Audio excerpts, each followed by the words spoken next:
Portanto, nós também, pois que estamos rodeados de uma tão grande nuvem de testemunhas, deixemos todo o embaraço e o pecado que tão de perto nos rodeia, e corramos com paciência a carreira que nos está proposta, olhando para Jesus, autor e consumador da fé, o qual, pelo gozo que lhe estava proposto, suportou a cruz, desprezando a afronta, e assentou-se à destra do trono de Deus. Considerai, pois, aquele que suportou tais contradições dos pecadores contra si mesmo, para que não enfraqueçais, desfalecendo em vossos ânimos. Ainda não resististes até ao sangue, combatendo contra o pecado, e já vos esquecestes da exortação que argumenta convosco como a filhos.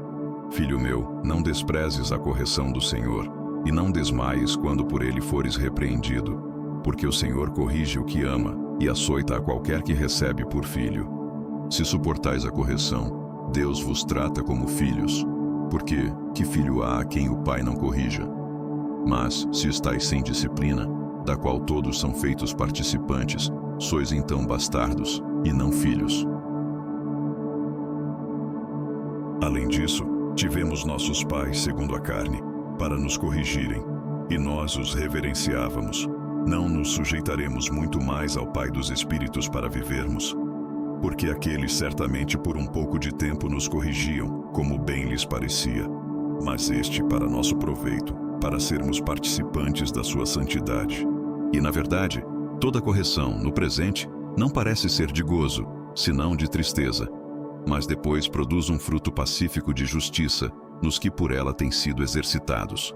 Portanto, tornai a levantar as mãos cansadas e os joelhos desconjuntados, e fazei veredas direitas para os vossos pés, para que o que manqueja não se desvie inteiramente, antes seja sarado.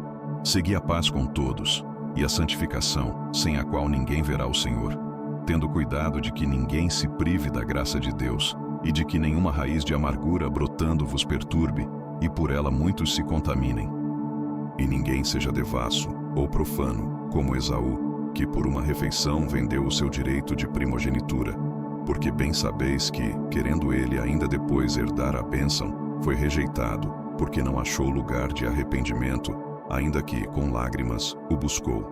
Porque não chegastes ao monte palpável, aceso em fogo, e à escuridão, e às trevas, e à tempestade, e ao clangor da trombeta, e à voz das palavras, a qual os que a ouviram pediram que não se lhes falasse mais, porque não podiam suportar o que lhes era ordenado.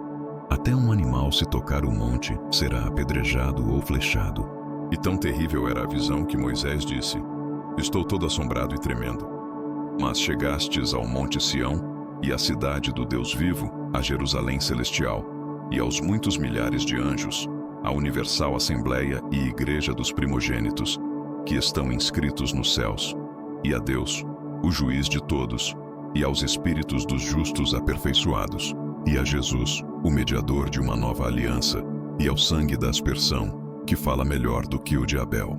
Vede que não rejeiteis ao que fala, porque se não escaparam aqueles que rejeitaram o que na terra os advertia, muito menos nós, se nos desviarmos daquele que é dos céus, a cuja voz moveu então a terra, mas agora anunciou dizendo: ainda uma vez moverei não só a terra, mas também o céu.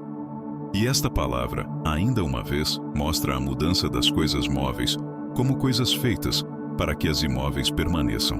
Pelo que, recebendo nós um reino que não pode ser abalado, retenhamos a graça, pela qual sirvamos a Deus agradavelmente, com reverência e piedade, porque o nosso Deus é um fogo consumidor. Hebreus 12 nos confronta com uma verdade que poucos querem ouvir.